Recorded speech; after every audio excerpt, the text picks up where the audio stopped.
Dear students, in this session I will discuss about microbes in industrial products. That means how the microorganisms are useful for production of different type of industrial products. That means products in large scale in the industry, right? So here you see some industrial products where the microorganisms are very much useful. So we will discuss how the microorganisms are useful in this different types of products in the industry. First, there is the fermented beverages. So you know about fermented beverages. There are many fermented beverages are produced in large scale. For example, wine, beer, whiskey. So many alcoholic beverages are there, and that is used or that is consumed by many people in their life. Antibiotics, that you know, it is a very important in our life, and we cannot think of the living world without antibiotic, because you know antibiotics are very much useful for the curing of many diseases. So for the protection, for the survival of life, antibiotics are very much necessary. Organic acids and alcohols. There are different types of organic acids like citric acid, acetic acid. So these are lactic acid. These are produced industrially with the help of microorganisms, and these are having number of uses in our life. Similarly, various type of enzymes like amylase, lipase, pectinase. So likewise, number of different types of enzymes are produced in large scale with the help of activity of microorganisms. Similarly, bioactive molecules. So bioactive molecules, so here I would like to mention, these are basically the secondary metabolites, and which exhibit various kind of activities in our life. For example, therapeutic activities. They are therapeutically very much valuable for different purposes. So for this production of different type of substances on large scale, we need microorganisms, and for this we need microorganisms in a very large amount. As we are producing in large scale, we are producing the products in a very high amount. Accordingly, we also need the microorganisms in large amount. So for producing the microorganisms in large amount, these are the large vessels used. So the large vessels used for the growth of microorganisms in large scale is known as fermenters. So these are the fermenters in a industry. Clear? Let us discuss about fermented beverages, right? So about how these fermented beverages are produced and how the microorganisms play their role for the production. First thing, here you see, you know, wine, beer, whiskey, brandy and rum. These are some examples of fermented beverages, right? And which organism is utilized for the production of this fermented beverages? So for this, one yeast, that is a unicellular fungi, and that is commonly known as baker's yeast, or scientifically Saccharomyces cerevisiae. So this Saccharomyces cerevisiae is used for large scale production of fermented beverages, right? And the substrate used for this process is malted cereals, fruit juice, etc., which is having high sugar content or high starch content. So they are utilized as the substrate on which these microorganisms grow, carry out their activities and produces alcohol or ethanol, right? And this product are known as fermented beverages. Clear? And the process involved for this fermented beverage or for this ethanol production is known as ethanolic fermentation. Clear? So again I repeat the things. The Saccharomyces cerevisiae grow on malted cereals or fruit juice like substrate and carry out fermentation process to produce ethanol, and the drink or the beverage is known as a fermented beverages. So here you see what is ethanolic fermentation. So this yeast convert the glucose or break down the glucose into pyruvic acid, and then this pyruvic acid is converted to ethanol.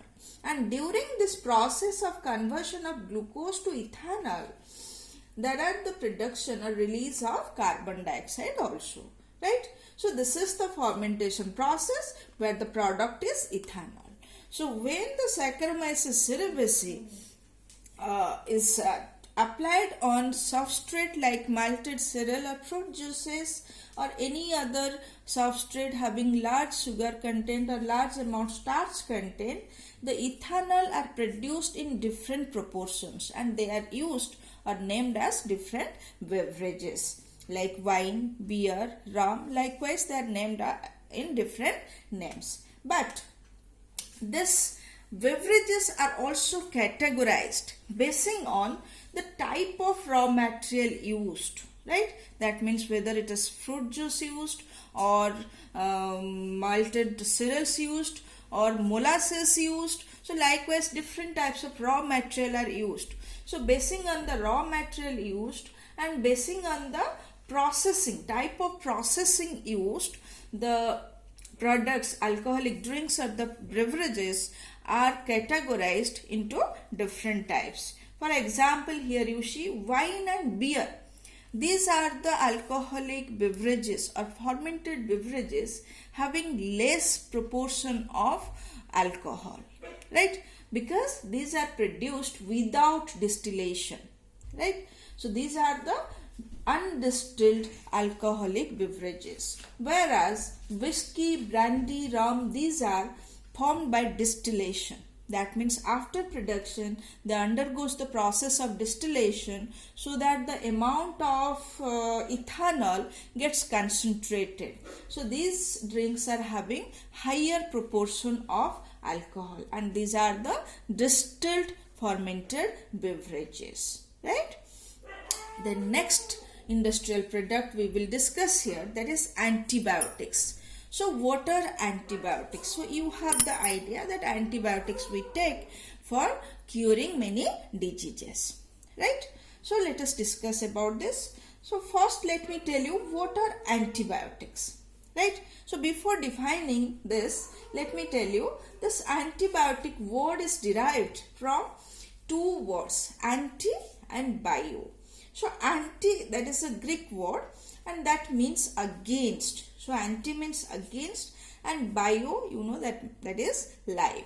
So antibiotics together is explained as against life. So here the life refers to disease causing microorganisms. That means antibiotics is described as against disease causing microorganisms. And if we talk with reference to human being, the antibiotics are the pro-life. That means they favor the life, they protect the life.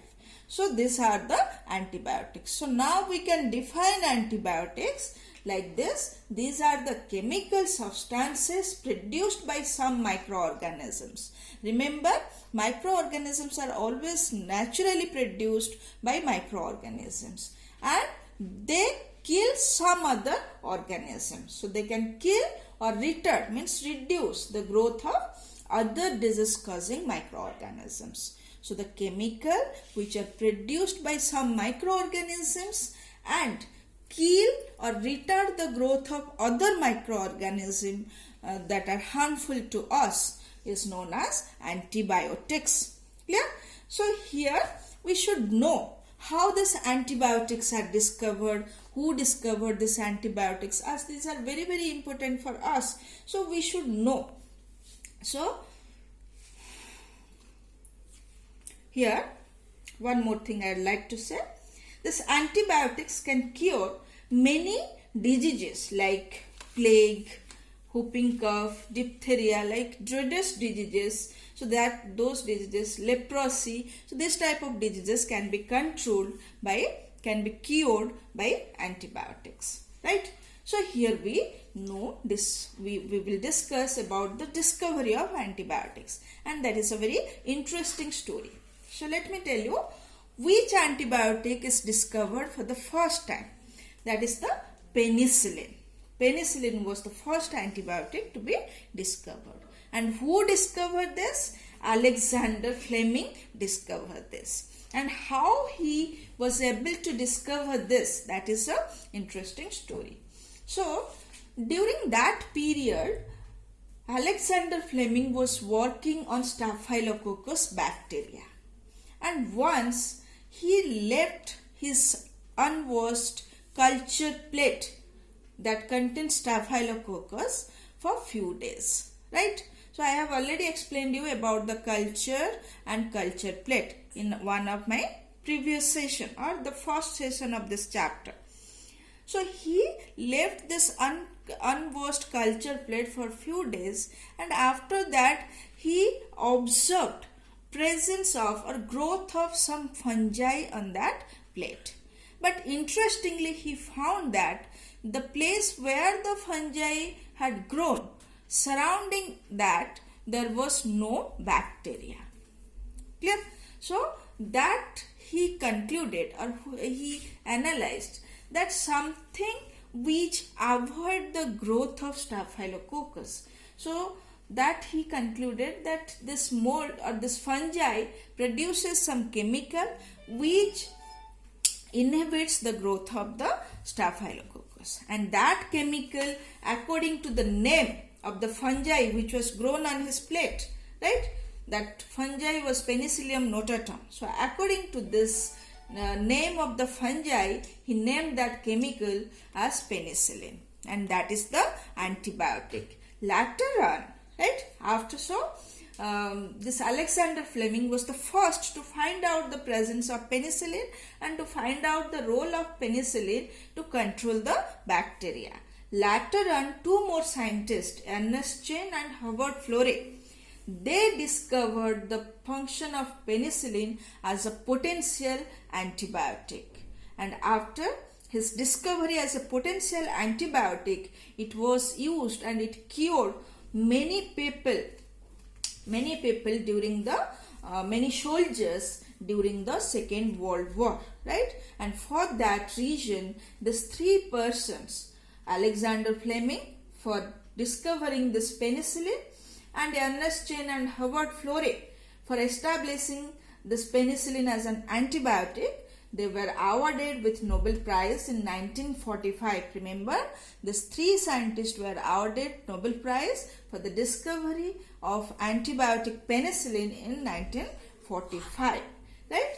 So that is the antibiotic, and this and later on it was found that many organisms produces many different types of antibiotics, and these antibiotics are able to kill and cure many diseases, right? So this antibiotic is a very, very important product, and that is produced by microorganisms, and the microorganisms are used industrially for large scale production of antibiotics and for commercialization, right? So the next product like organic acids or bioactive molecules, enzymes, about that industrial products we will discuss in the next session. So that is all. Thank you.